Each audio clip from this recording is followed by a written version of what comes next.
The rain hammered against Thaddeus's windshield like 1,000 angry fists as he turned onto Magnolia Street 3 days earlier than planned.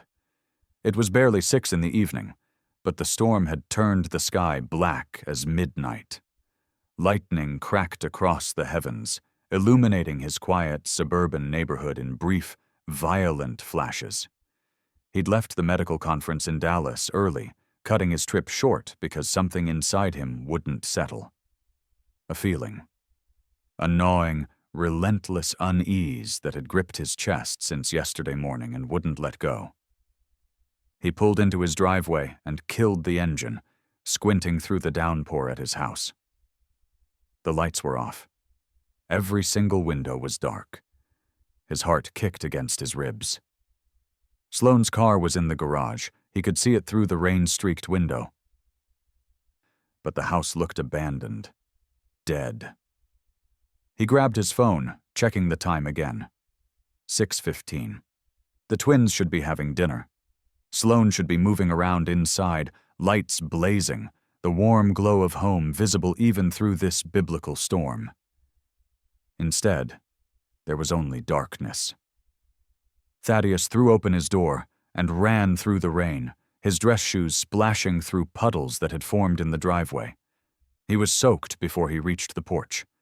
His hands shook as he fumbled with his keys, and then he heard it. A sound that froze the blood in his veins and stopped his heart mid-beat. Crying. Children crying. Not inside the house, outside, somewhere in the storm. "Greer!" he shouted into the wind, abandoning his keys. "Nolan?" The crying grew louder, more desperate, and Thaddeus ran around the side of the house. His dress shirt plastered to his skin, rain blinding him. And then he saw them. His 4-year-old twins, huddled together against the side of the house near the trash cans, soaked to the bone, shivering violently. They were wearing thin pajamas, no shoes, no jackets. Their small bodies were pressed together for warmth that couldn't possibly exist in this freezing rain. But it was what he saw next that made him fall to his knees in the mud. Bruises, dark purple bruises on Nolan's arms. A cut above Greer's eyebrow, blood mixing with rainwater and streaming down her small face. Nolan's lip was split and swollen. Both children were sobbing so hard they were choking on their own tears. "Daddy," Greer whimpered when she saw him, her voice so small and broken it shattered something fundamental inside Thaddeus's chest. "Daddy, we're sorry." "We're so sorry. Please don't leave us out here anymore." The world tilted. Spun. Thaddeus couldn't breathe, couldn't think. His hands were shaking so violently he could barely reach for them. "We tried to be good," Nolan whispered through chattering teeth. "We tried so hard." Thaddeus scooped them both into his arms, feeling how light they were, how their small bodies trembled against him, how cold their skin felt. Too cold. Dangerously cold. He ran for the front door, kicked it open when his key wouldn't work fast enough, and carried them inside the dark house. His mind was screaming. His vision was blurring with rage and terror and confusion so intense he thought he might pass out. "What happened?" he demanded, his voice cracking as he grabbed towels from the hallway closet, wrapping his children in them, rubbing their arms, trying to force warmth back into their small bodies. "Where is Sloane? What did she do?" But Greer and Nolan just clung to him and cried, and Thaddeus felt reality cracking apart around him as he held his battered, abandoned children and tried to understand how his life had become this nightmare. 6 months ago, Thaddeus's life had been different. Not perfect, but manageable. He was a 34-year-old cardiothoracic surgeon at Memorial Hospital, respected in his field, devoted to his work. His ex-wife, Corinne, had left him 2 years prior, unable to handle the demands of his career and the constant loneliness of being married to someone who spent more time in the operating room than at home. The divorce had been bitter. Corinne had fought for full custody of Greer and Nolan, claiming Thaddeus was an absent father who cared more about his patients than his own children. The accusation had cut him deeper than any scalpel ever could, mainly because part of it was true. He had been absent. Too absent. He'd missed birthday parties and school plays and bedtime stories because someone's heart was failing, because someone's life depended on his hands, his skill, his presence. But he loved his children. God, he loved them more than his own life. The custody battle had been hell, but eventually they'd reached an agreement. Joint custody. The twins spent weekdays with Corinne and weekends with Thaddeus. It wasn't perfect, but it was something. He'd started cutting back his hours, turning down surgeries when he could, learning to be present, learning to be the father his children deserved. And then he'd met Sloane. She'd walked into his life like sunshine breaking through clouds, beautiful, charming, attentive. She was a pharmaceutical sales representative who'd come to the hospital for a conference, and they'd literally bumped into each other in the cafeteria. Coffee had spilled on his scrubs. She'd apologized profusely, insisted on buying him another cup, and somehow that had turned into dinner. Then another dinner. Then suddenly she was the bright spot in his exhausting days, the person who made him laugh, who made him feel like maybe he could have both a career and a personal life.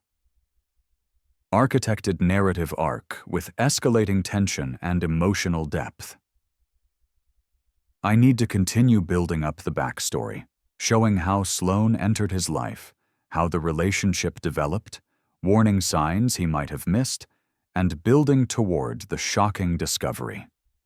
I need to keep the emotional intensity high and create suspense about what happened. Sloane had seemed perfect with the twins at first. She'd bring them presents when she visited, play games with them, laugh at their jokes. Greer and Nolan had been hesitant initially, protective of their broken family's memory. But Sloane had been patient, persistent. She'd won them over slowly, or so Thaddeus had thought. After 4 months of dating, Sloane had started talking about moving in together, about giving the twins stability, about being a real family. Thaddeus had been hesitant. It felt too fast.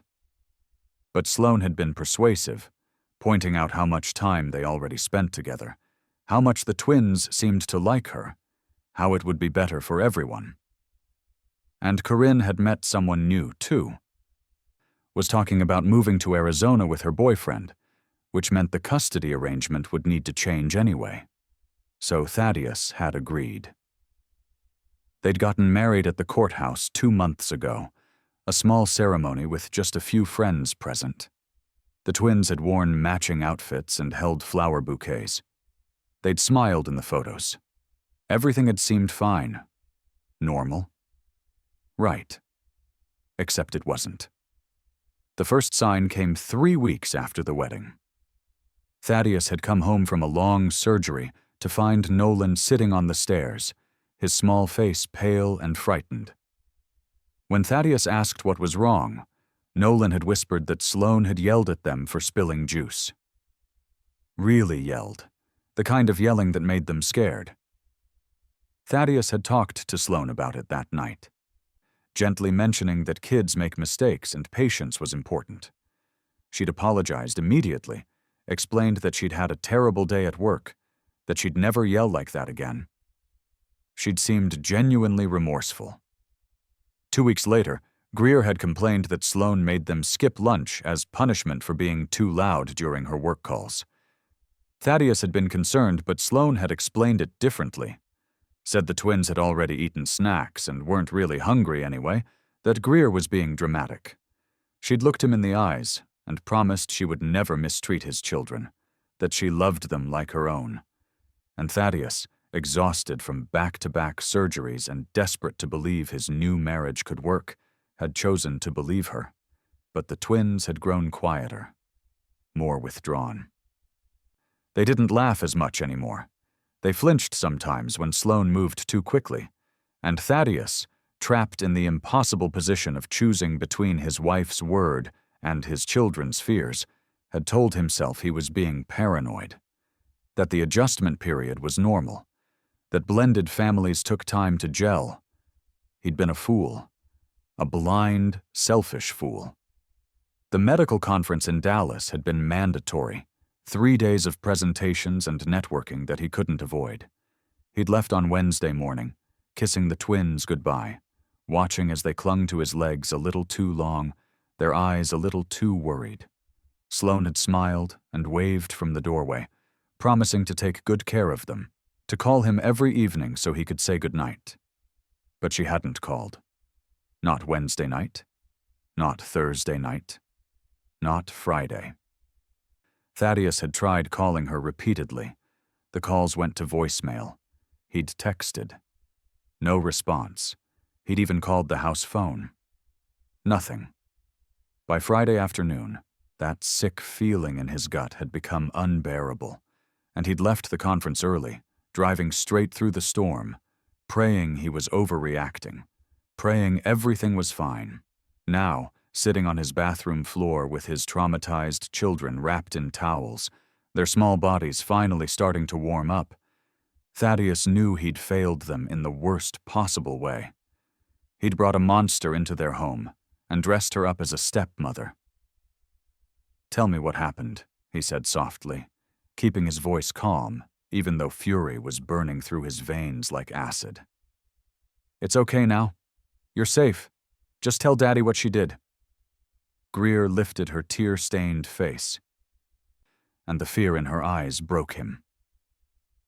"She said you weren't coming back," she whispered. "She said you left us with her because we were bad and you didn't want us anymore."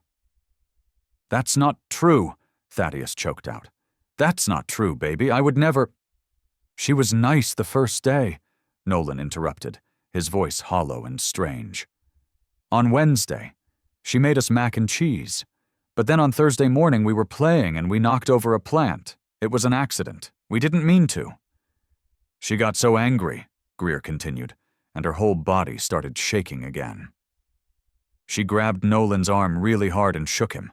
She said we were destructive little brats who ruined everything we touched. Then she made us stand in the corner for 4 hours. We weren't allowed to move or talk or eat." Thaddeus felt bile rising in his throat. 4 hours? "That night she said we couldn't have dinner because bad children don't deserve food," Nolan whispered. "We were so hungry, Daddy. Our stomachs hurt so bad. And when Greer started crying, Sloane pushed her and Greer hit her head on the wall. That's where the cut came from." "This morning," Greer sobbed, "we were still hungry and we asked for breakfast. Sloane said we were ungrateful parasites who only knew how to take and take and take. She said she was done with us. She grabbed us and dragged us outside and locked the door. She said we could stay out there until we learned some gratitude." "It started raining," Nolan added, his voice breaking. "We knocked on the door and begged her to let us in, but she wouldn't. We could hear her inside, talking on the phone, laughing. We were so cold, so scared. We thought you really weren't coming back." Thaddeus pulled them tighter, his own tears mixing with theirs. "I'm here now," he managed to say. "I'm here and I'm never letting anyone hurt you again, never." He carried them to their bedroom, dried them off properly, checked their injuries with trembling surgeon's hands. The bruises on Nolan's arms were finger-shaped, grip marks. The cut on Greer's forehead would need attention, but wasn't deep enough for stitches. Their lips were chapped and cracked from dehydration. They were thin, too thin. How had he not noticed they were losing weight? He dressed them in warm pajamas, grabbed their favorite stuffed animals, and brought them to his bedroom. They wouldn't sleep alone tonight. Maybe not for many nights. He made them soup, watched as they devoured it like they'd been starved. Which they probably had been. He gave them water and apple juice and crackers, anything they wanted. And all the while, one question burned in his mind, white-hot and terrible. Where was Sloane? He'd searched the house while the twins ate. Every room was dark, silent. Sloane wasn't home. Her purse was gone. Her phone was gone. She'd left his children outside in a storm, battered and starving, and then she'd just left. Gone somewhere. Abandoned them like they were trash to be discarded. Thaddeus tucked Greer and Nolan into his bed, turned on their favorite cartoon on his tablet, and kissed their foreheads. "I need to make some phone calls," he told them gently. "But I'm just going to be right outside the door. If you need me, you call out and I'll be here in 1 second, okay?" They nodded, still clinging to each other. And Thaddeus stepped into the hallway, his hands shaking with rage so intense he could barely dial his phone. He called the police first, reported what had happened. They said they'd send officers over immediately. Then he called his lawyer. Then he called Corinne, his ex-wife, because despite everything between them, she deserved to know her children had been hurt. She answered on the second ring, and when he told her, she screamed. Actually screamed. Said she was getting in her car right now, that she'd be there in 20 minutes, that she'd never forgive him for bringing that woman around her babies. Thaddeus couldn't argue. He'd never forgive himself either. He was about to call Sloane's sister, the only family member he'd met, when he heard the front door open. Footsteps in the hallway. Light, casual footsteps. Humming. Sloane walked around the corner, shopping bags in her hands, completely dry despite the storm still raging outside. She'd clearly been at the mall, probably parked in the covered structure. She was wearing a new dress, her hair freshly styled, makeup perfect. She stopped when she saw him, surprise flickering across her beautiful face. "Thaddeus," she said, smiling that radiant smile that had once made his heart race. "You're home early. I thought you weren't coming back until tomorrow." Thaddeus stared at her, and something dark and terrible rose up inside him. Something he'd never felt before. Something that made his vision blur red and his hands curl into fists. "Where were my children?" he asked, his voice low and deadly calm. "Where were Greer and Nolan while you were out shopping, Sloane?" Her smile faltered. Just slightly. "They're fine. They're in their room. Don't be so dramatic." "They were outside," Thaddeus said, taking a step toward her. "In the rain, in the cold, bruised and bleeding and starving. You locked my 4-year-old children outside in a storm and then went shopping." Sloane's face changed. The warmth drained away, replaced by something cold and ugly. "They were being punished," she said flatly. "You don't understand because you're never here. Those kids are monsters. They destroy everything. They never listen. They're manipulative little—" "Don't," Thaddeus interrupted, his voice shaking now. "Don't you dare finish that sentence." "Or what?" Sloane laughed, a harsh, bitter sound. "You'll what, Thaddeus? Leave me? Go ahead. I'm done anyway. This whole perfect family fantasy was exhausting. Your kids are nightmares and you're never home, and I don't know what I was thinking, trying to play house with someone else's brats." She dropped the shopping bags, and Thaddeus saw red and gold gift boxes spill out. Expensive shoes. Designer handbags. She'd been using his credit card to buy herself presents, while his children froze outside. "The police are on their way," he said quietly. "And you need to leave this house right now before I—" But he didn't get to finish, because at that moment, sirens wailed outside, and red and blue lights flashed through the windows. The police had arrived. And behind them, screeching to a stop in the driveway, was Corinne's car. Sloane's eyes went wide with panic as she realized what was happening. She turned to run, but Thaddeus blocked her path. And for the first time in his life, he understood what people meant when they said they saw red.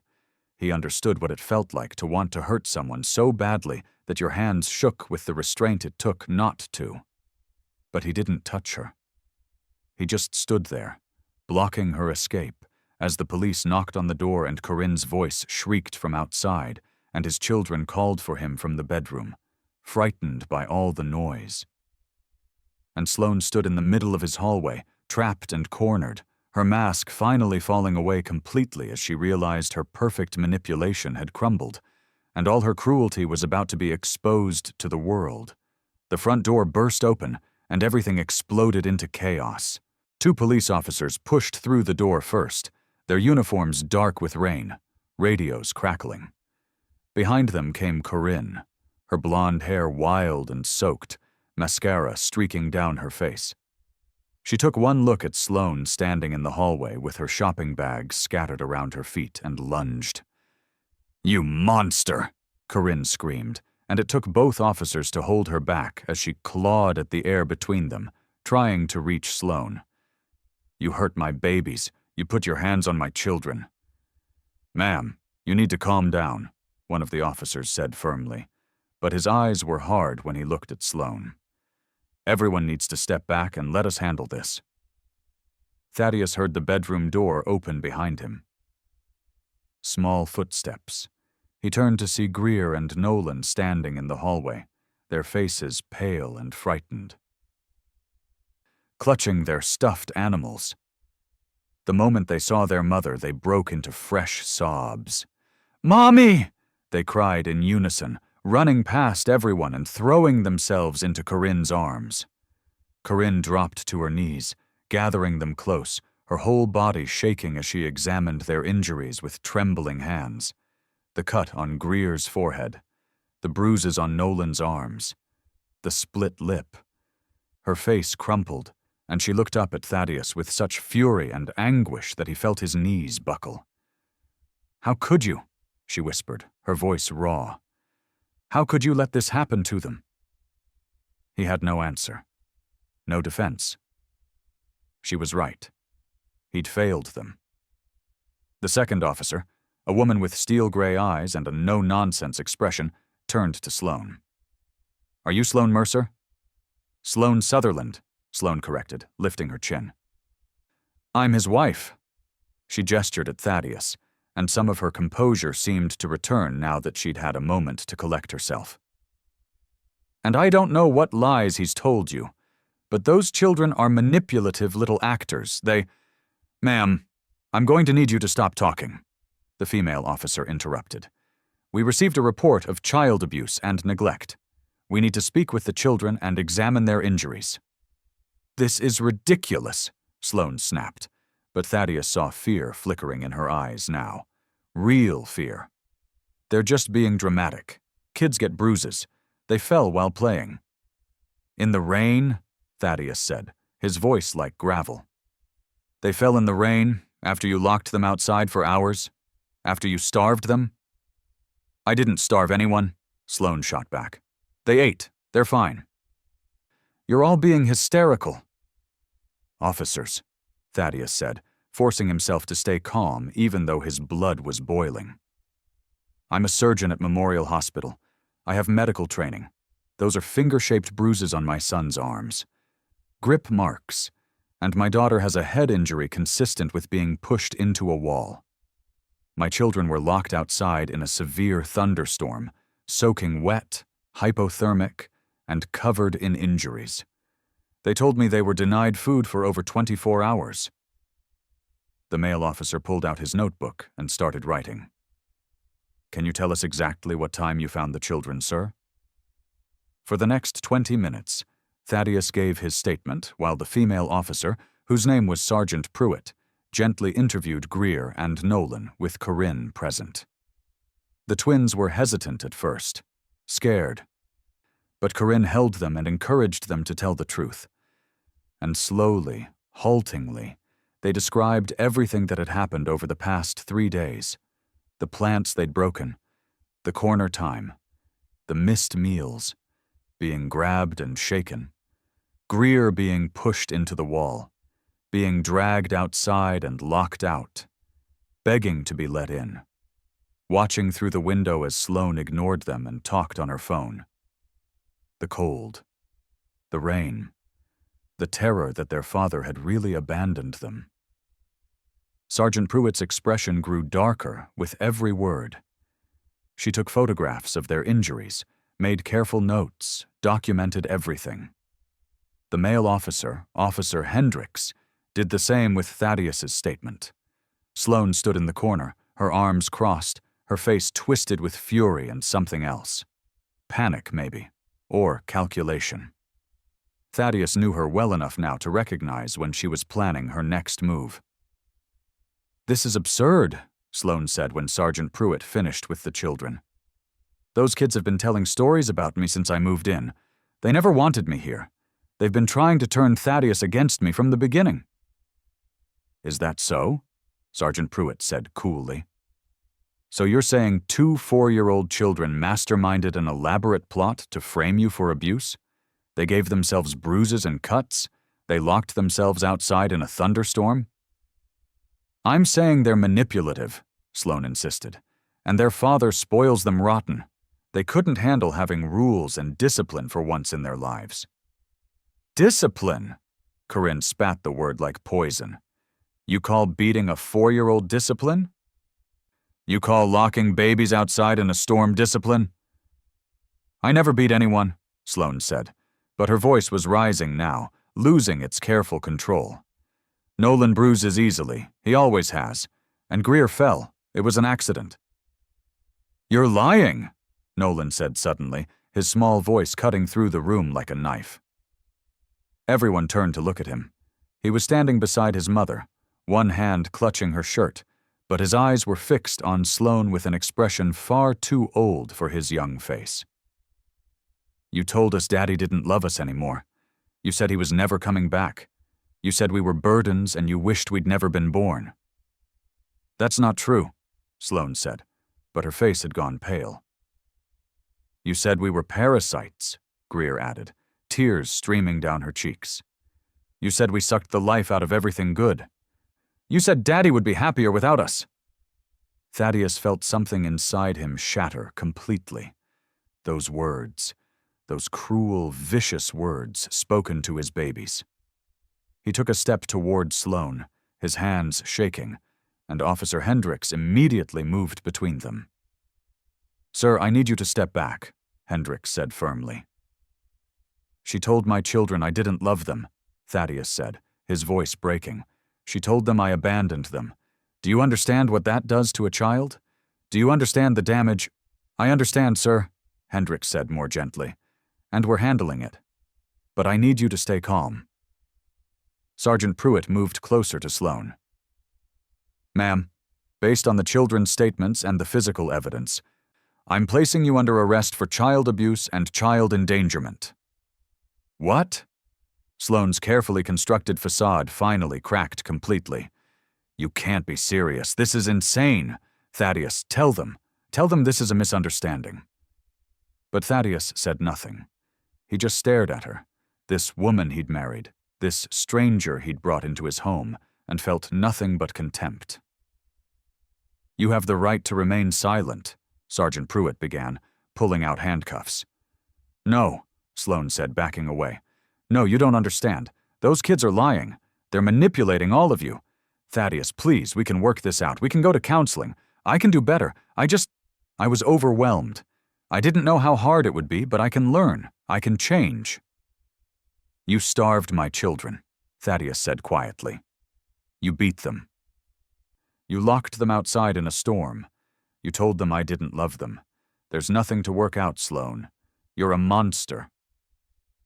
Anything you say can and will be used against you in a court of law," Sergeant Pruitt continued, securing the handcuffs around Sloane's wrists. Sloane's face twisted with rage. "You'll regret this," she hissed at Thaddeus. "All of you will regret this. Those kids will end up in therapy for years, broken and pathetic, and it'll be your fault for coddling them. They needed discipline and structure and—" "Ma'am, that's enough," Hendricks said, taking her arm. "Time to go." They led her toward the door, and Thaddeus felt a wave of savage satisfaction watching her stumble in her expensive heels, her perfect hair coming undone, her mask finally destroyed beyond repair. But the satisfaction was hollow. It didn't undo the trauma. It didn't erase his children's tears or their fear or the words she'd poisoned them with. The door closed behind the officers and Sloane, leaving Thaddeus alone with Corinne and the twins. The silence was deafening. Rain still hammered against the windows, Thunder rumbled in the distance. Corinne stood slowly, her arms still wrapped around Greer and Nolan. Her eyes, when she looked at Thaddeus, were cold. Hard. "Pack their things," she said. "They're coming home with me." "Corinne." "I'm not asking, Thaddeus, I'm telling you. They're coming with me. Tonight." "I understand you're upset," Thaddeus said carefully. "But legally we have joint custody. You can't just—" "Watch me," Corinne snapped. "You brought a child abuser into their lives. You married someone who tortured our children. You left them alone with her for 3 days. 3 days, Thaddeus. Do you understand what could have happened? What if you'd stayed at that conference? What if you hadn't come home early? Would you have found them dead? Frozen to death in the rain?" The words hit him like physical blows. "I didn't know," he whispered. "I swear to God, Corinne, I didn't know what she was doing." "But you suspected," Corinne said, and her voice shook with fury. "Didn't you? The twins told you things. They complained. They showed you signs. And you chose to believe her over them. You chose your new wife over your own children. That's not fair." "Fair?" Corinne laughed bitterly. "You want to talk about fair? Nolan has finger-shaped bruises on his arms. Greer has a head injury. They were starved and frozen and traumatized. Where's the fairness in that?" Thaddeus had no answer. She was right, about everything. "I'll file for emergency custody on Monday," Corinne continued. "And I'm going to fight you, Thaddeus. I'm going to fight you harder than I've ever fought for anything in my life, because my children's safety is more important than your feelings or your guilt or your career or anything else in this world." "They're my children too," Thaddeus said, his voice cracking. "I love them." "Then prove it," Corinne said coldly. "Prove you love them more than you love being right, more than you love your pride, more than you loved her." She turned away, guiding Greer and Nolan toward their bedroom to pack. Thaddeus stood in the hallway, surrounded by Sloane's scattered shopping bags, feeling his entire life crumbling around him. Everything he'd built. Everything he'd tried to create. His marriage was destroyed. His relationship with his children was damaged, maybe beyond repair. His career would suffer when this became public, and it would become public. Child abuse allegations against a prominent surgeon's wife would make headlines. He'd lost everything that mattered in a single moment of poor judgment. One wrong choice. One person he'd trusted who didn't deserve it. Thaddeus sank down onto the floor, his back against the wall, and dropped his head into his hands. He didn't cry. Couldn't cry. There was just a vast, hollow emptiness inside him, where his future used to be. 30 minutes later, Corinne emerged from the twins' bedroom with 2 suitcases and their backpacks. Greer and Nolan followed, dressed in dry clothes, their stuffed animals clutched tight. They looked at Thaddeus with uncertain, frightened eyes. "Can we say goodbye to Daddy?" Greer asked her mother quietly. Corinne hesitated, then nodded stiffly. "Make it quick." The twins ran to Thaddeus and threw their arms around him. He held them close, breathing in their scent, memorizing the weight of them in his arms, terrified this might be the last time for a long time. "I'm so sorry," he whispered into their hair. "I'm so sorry I wasn't here, that I didn't protect you. I love you both more than anything in this world." "We love you too, Daddy," Nolan whispered back. "Are you really coming back?" Greer asked, and the question destroyed him. "Or did Sloane tell the truth? Are you going to leave us?" "I'm never leaving you," Thaddeus promised fiercely. "Never. I will always come back, always. Do you understand? I will fight for you every single day for the rest of my life." "Come on, babies," Corinne said, her voice gentler now but still firm. "We need to go." Thaddeus released them reluctantly and watched as Corinne led them to the door. Rain was still falling outside, lighter now but steady. Thunder rumbled in the distance. Corinne paused at the threshold, turning back to look at him one last time. "Fix this," she said quietly. Whatever it takes, Thaddeus. Fix what you broke, because those children deserve a father who actually protects them." Then she was gone, loading the twins into her car, driving away into the storm. Thaddeus stood in his doorway and watched until the taillights disappeared, until his house was empty and silent except for the rain. He closed the door and leaned against it, finally allowing himself to break. Tears streamed down his face as he slid to the floor, his body shaking with sobs he'd been holding back for hours. Everything hurt. His chest, his head, his hands, his heart. Everything. He sat there for a long time, crying in the dark, until his phone buzzed in his pocket. He pulled it out with shaking hands, expecting another message from his lawyer or the police station. Instead, it was a text from an unknown number. His blood ran cold as he read the words on the screen. "You made a big mistake tonight, Thaddeus. A very big mistake. This isn't over. Not even close."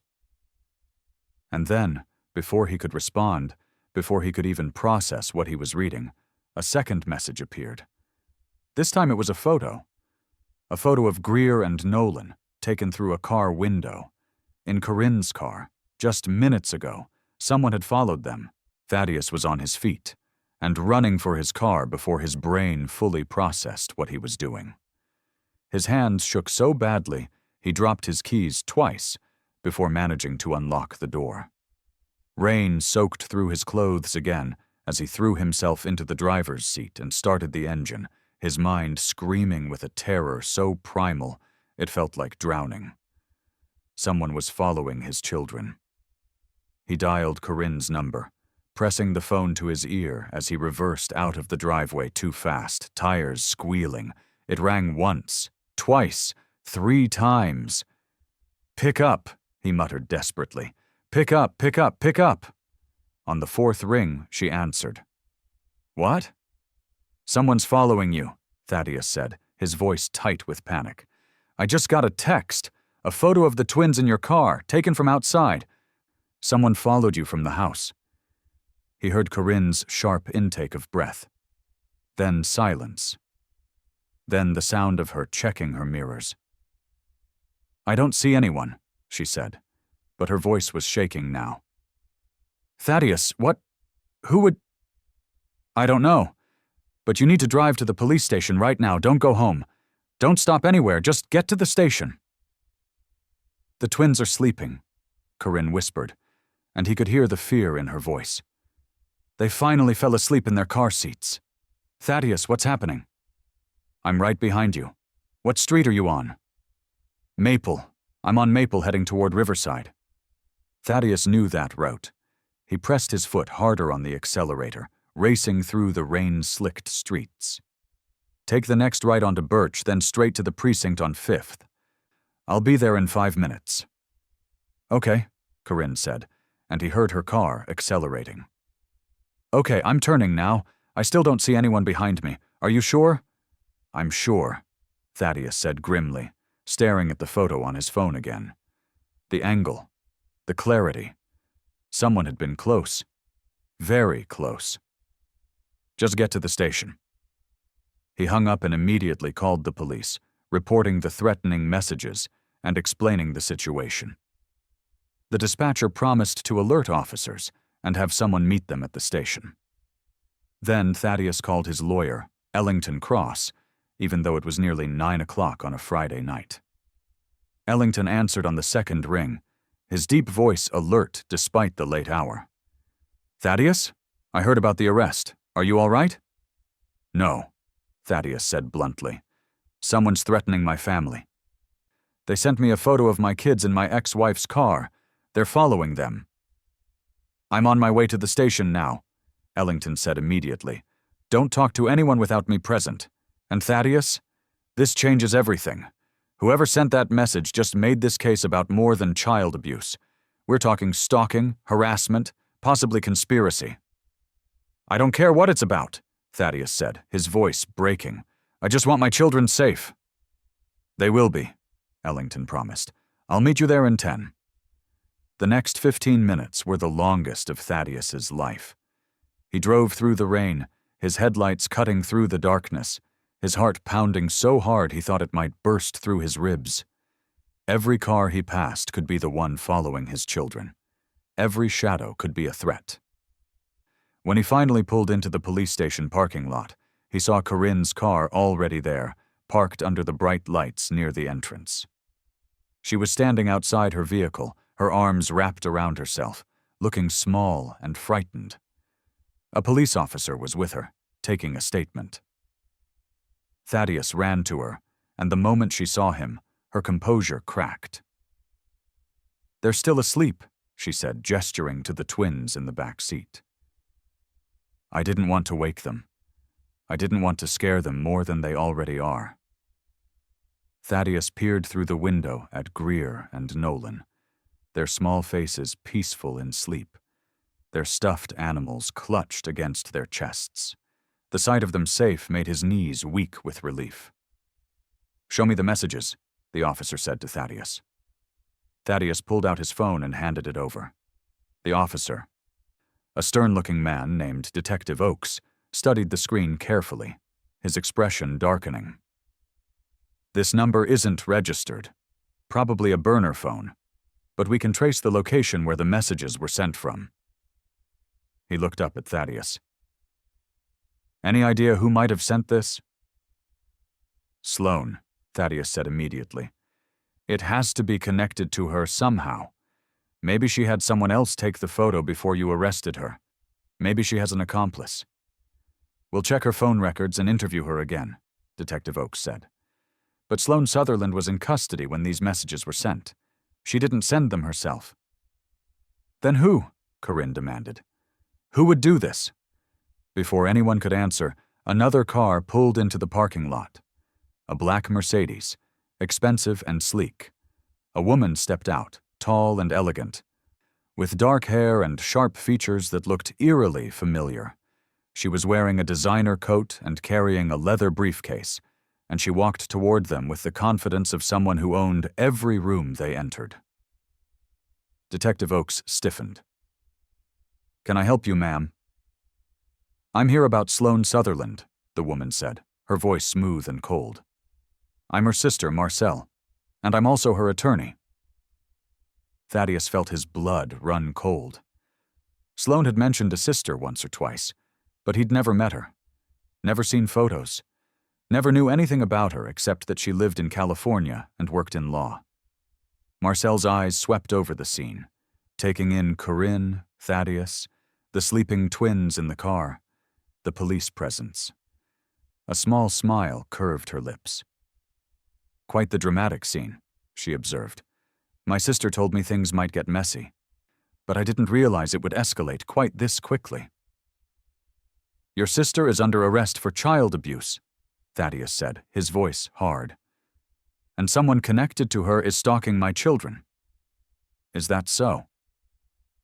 Marcel tilted her head, studying him like he was an insect under glass. "How interesting. And you have proof of this connection, I assume?" "The timing," Thaddeus began, but Marcel cut him off with a laugh. "Timing isn't proof, Dr. Sutherland. Correlation isn't causation. Surely a man of science like yourself understands that." "Who sent those messages?" Detective Oakes demanded, stepping forward. "If you know anything about threats against these children—" "I know nothing," Marcel said smoothly.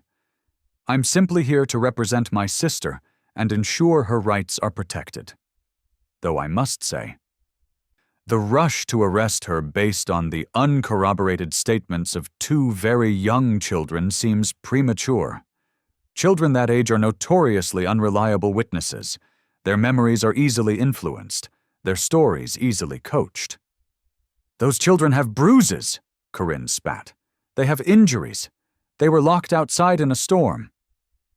"Bruises that could have come from anywhere," Marcel countered calmly. "Children fall. They play rough. They bruise easily.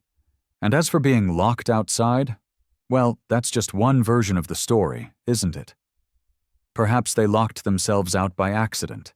Perhaps they were playing and got caught in the rain. There are many possible explanations that don't involve my sister committing a crime.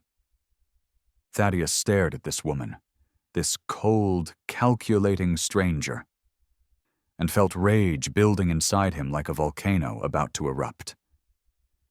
Your sister starved my children. She told them I didn't love them. She beat them. Allegedly, Marcel said, raising one perfectly manicured finger. She allegedly did those things, according to 2 4-year-olds who are clearly being influenced by their mother's obvious animosity toward my sister. Get out of here, Thaddeus said, his voice shaking. Get away from my children. Oh, I'm not here for your children, Dr. Sutherland, Marcel said, and her smile widened into something predatory. I'm here to inform you that my sister will be posting bail tonight. She'll be released within the hour. And when she is, she'll be returning to your home, which is also her legal residence as your wife. Unless, of course, you'd like to file for divorce and make this even messier. She's not going anywhere near my house, Thaddeus said, or my children. We'll see about that, Marcel replied. She turned to Detective Oakes. I'd like to see my client now, and I trust you'll be conducting a thorough investigation into these alleged threatening messages. After all, false police reports are a crime. She walked into the station, leaving a wake of expensive perfume and cold menace behind her. Thaddeus felt Corinne's hand on his arm. This is bad, she whispered. If she gets Sloane out, she won't come near you, Thaddeus promised.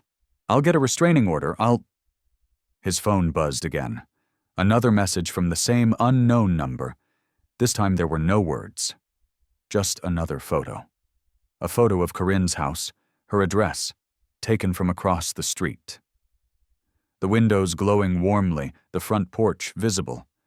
Someone knew where she lived. That's my house, Corinne breathed, looking over his shoulder.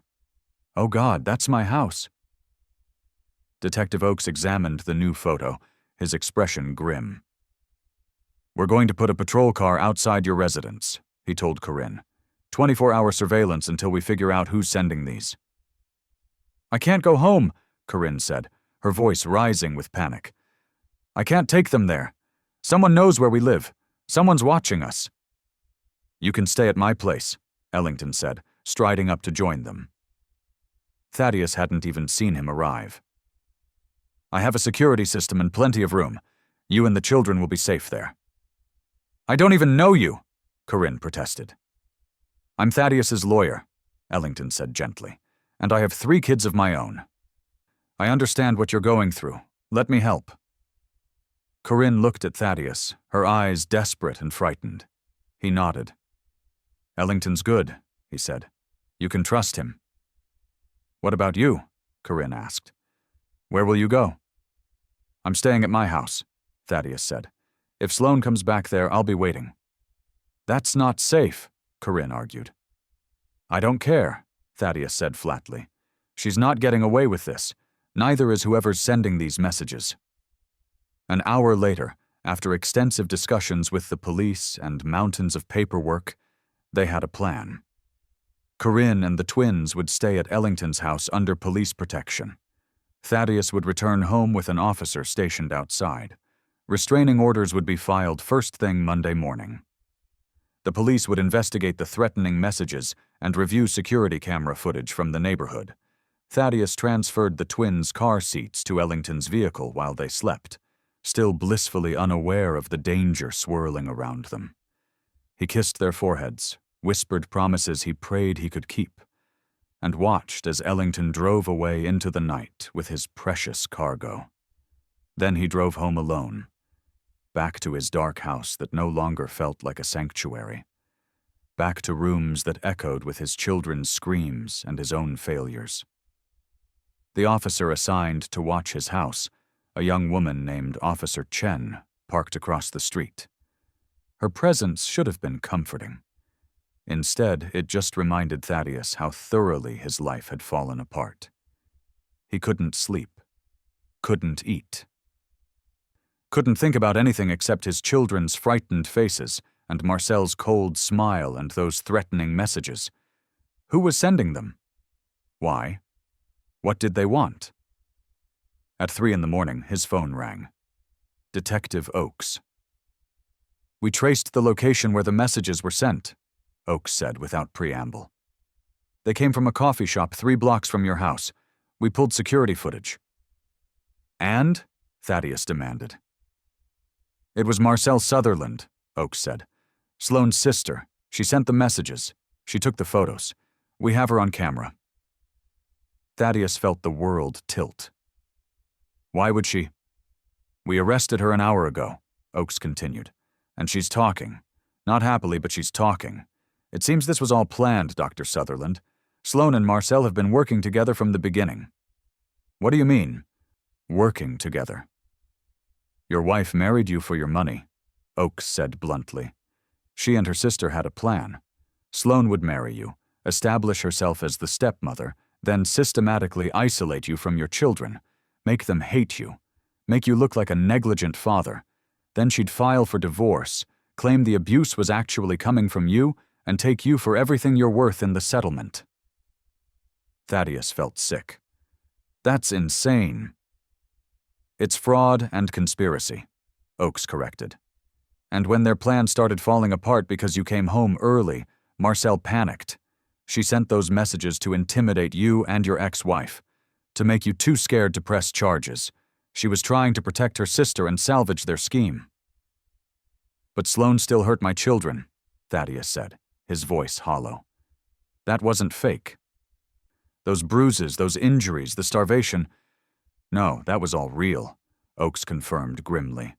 "Apparently Sloane lost her temper when things didn't go according to plan. The abuse wasn't supposed to be part of it, but Sloane has a history. Sealed juvenile records.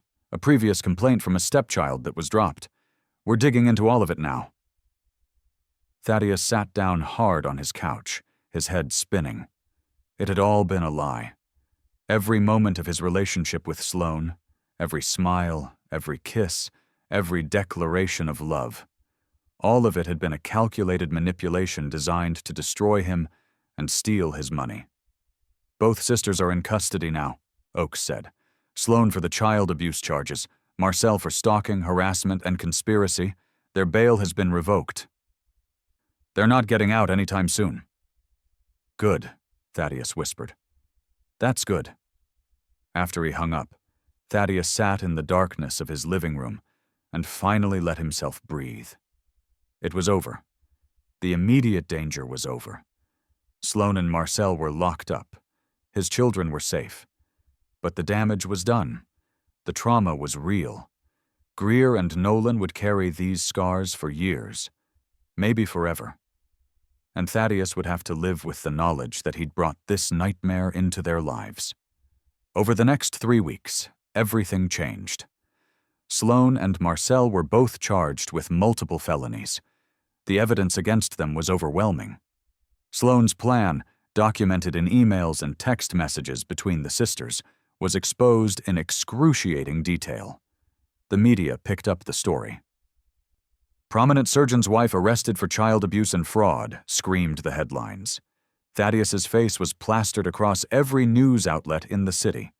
He took a leave of absence from the hospital, filed for divorce, attended emergency custody hearings, met with child psychologists who would work with Greer and Nolan, started his own therapy to process the betrayal and guilt, and slowly, painfully, he began rebuilding trust with his children. The first weekend visit after the incident was terrible. Greer and Nolan clung to Corinne, terrified to be left alone with him even in a supervised setting. They flinched when he moved too quickly. They didn't laugh at his jokes. They barely spoke. But Thaddeus was patient. He didn't push, didn't demand. He just sat with them, read them stories, played quiet games, and reminded them over and over that he loved them, that he would always love them, that what happened wasn't their fault. By the second visit, Nolan held his hand. By the third, Greer asked him to push her on the swings. By the fourth, they both ran to him when he arrived and hugged him tight. It wasn't perfect. There were still nightmares, still moments of fear and doubt, still therapy sessions where difficult truths had to be spoken. But slowly, week by week, the twins started to heal, started to smile again, started to trust again. Corinne softened too. She saw how hard Thaddeus was fighting, how much he'd changed, how he'd restructured his entire life around being the father his children needed. They'd never be friends, probably. The wounds were too deep. But they could be partners in raising their children. They could be civil. They could work together. 4 months after that horrible night in the rain, Thaddeus sat in a courtroom and watched as Sloane was sentenced to 6 years in prison. Marcel got 3 years for her role in the conspiracy. Neither woman showed remorse. Neither apologized. They just glared at him with cold hatred as they were led away in handcuffs. Thaddeus felt nothing watching them go. No satisfaction, no relief, just exhaustion and a desperate hope that this was finally, truly over. That evening, he picked up Greer and Nolan from Corinne's house for his weekend custody. They ran to him with bright smiles, their backpacks bouncing, their chatter filling the air. "Daddy, can we make pancakes for dinner?" Greer asked. "And watch the dinosaur movie?" Nolan added. "Absolutely," Thaddeus promised, buckling them into their car seats. "Whatever you want." As he drove home through the mild evening, the twins singing off-key in the back seat, Thaddeus felt something he hadn't felt in months. Peace. His life wasn't perfect. His children still had healing to do. He still had work to do on himself. The scars from Sloane's betrayal would never fully disappear. But his children were safe. They were loved. They were laughing again. And Thaddeus had learned the most important lesson of his life, that no career, no relationship, no ambition mattered more than protecting the people you love. That listening to his children, truly listening, was more important than any surgery he could perform. That being a father wasn't about being perfect. It was about showing up, fighting, never giving up. As they pulled into the driveway, Thaddeus looked in the rearview mirror at his twins and felt his heart swell with a fierce, protective love that would never fade. "I love you both so much," he said softly. "We love you too, Daddy," they chorused back. And for the first time in months, Thaddeus believed that everything was going to be okay. Not today, not tomorrow, but eventually. They would heal together, build new memories, create new joy. The storm had passed, and finally, after so much darkness, there was light.